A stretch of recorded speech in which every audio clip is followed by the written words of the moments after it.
Well, welcome back. Hopefully you enjoyed doing a little bit of math there. I'm on slide 8 on the slides on a reflection. So I would love to hear, hopefully you had a chance to reflect in your small groups about what that experience was like, what things were helpful, what things weren't. But I'd love to hear from maybe a couple of groups. What was it like doing that task and going through that process?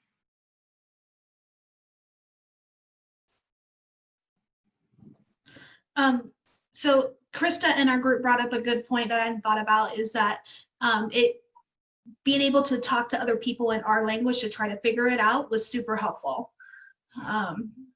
So that was a takeaway that I took. Yeah, language buddies are powerful. Yeah. And that's something I mentioned, that when you have the ability to pair a new student that has no English up with a student who's more proficient in both, it's really helpful. Yeah, and I think even just making space for students that they know that they're allowed to speak multiple languages in the classroom, that, you know, there's some power, especially in math, to be able to process things in your native language. Because imagine if I was like, you can only speak Korean, and that, you know, what would your engagement have been in that problem? Awesome. Anyone else would like to share? It was really helpful. What'd you say, sorry? The picture was really helpful. Their pictures, so you could see. Mm-hmm.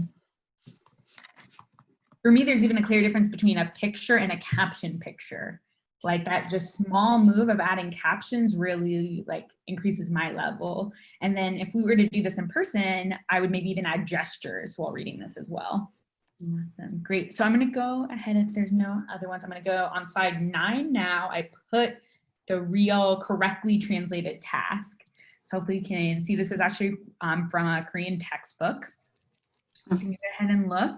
Sometimes when I've done this before with other math teachers, they get like upset with the question because they're like, there's not, you know, parts of it doesn't make sense. And sure, that, you know, might be the case, but I also like the open-endedness of it too, and how there's not, sometimes in math we just go where one correct answer, one thing, but I think there's a lot of different ways that you could think about it. And so I think a lot of Dan Meyer's work is how do we also make space for tasks to not have one answer. One of the things we talked about is even when you use a translation type app or program, sometimes the translation is so different than your way, grammar, syntax, all of that, that the words are in the wrong order or they just don't make sense. Even though you can see the words, you're lost and thought, you know, as a teacher, we can type the question in and it'll translate it, but then we really don't know what the kid is reading. Is it making any sense in their own language, the way that it's put into order in that? Yeah, you're bringing up some really good points. I think sometimes when people think of working with ELL students is that they just need translations, and that's not, you know, often not the case. They need supports like all other students. So we're thinking about, while translations can be helpful, of course, like having that Google Translate probably helped in some ways, but not having it be the be all end all of the supports we're giving ELL students. Great. So I think kind of in moving us on, one other thing I just wanted to say, the reason I like to do this activity with folks is I think it gives us insight into just what our experiences of ELL students, kind of gives us just a quick peek into it. But one of the big differences is affective filter of just how we were feeling in doing this problem. You were doing it with folks that you know didn't know how to solve this problem. It's a big difference for ELL students when they're in the classroom and they have a lot of anxiety because they think they're the only person who doesn't get it, or they're working with all people who don't speak the same language.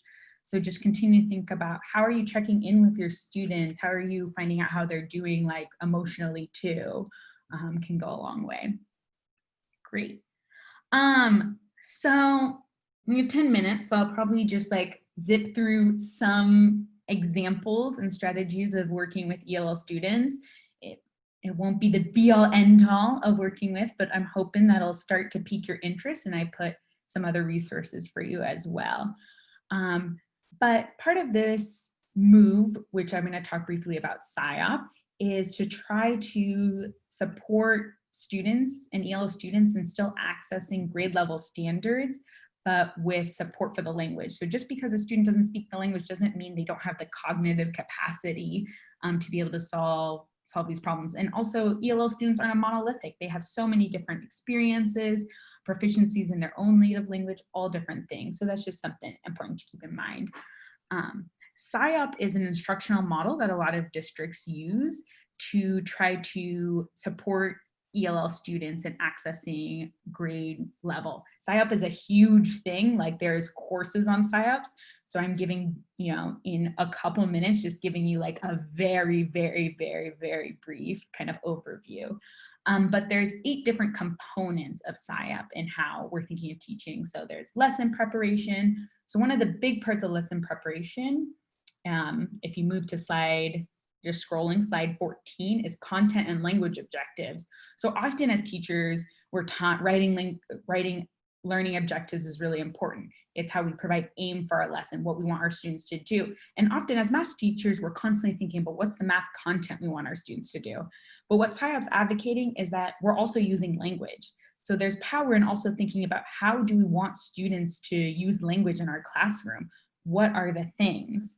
So on slide 15, I have an example of a content and language objective from my Algebra 1 classroom, where I wanted students to be able to classify different function as linear, exponential, and quadratic from tables and graphs.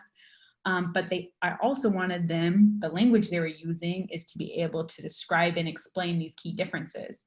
So by writing that language objective, it helps me figure out what are the tools and supports I need for my students to be able to do that. So it'd be great maybe to hear from a couple folks in that example in describing and explaining the key differences. What kind of language do my students need to have to be able to do that language objective? And I'll also put it in the chat so you can see the language objective. What are some of the things that my students need to know and do to be able for this language objective? Great. Words like increasing, decreasing, maximum, minimum. Great. Awesome. So you were getting to all these different vocabulary words and things, or both the vocabulary, but also the content students need to know. So there's power in just even writing this language objective for both my students to know how they're using language in my classroom and also for me to know what are the supports that I need to do.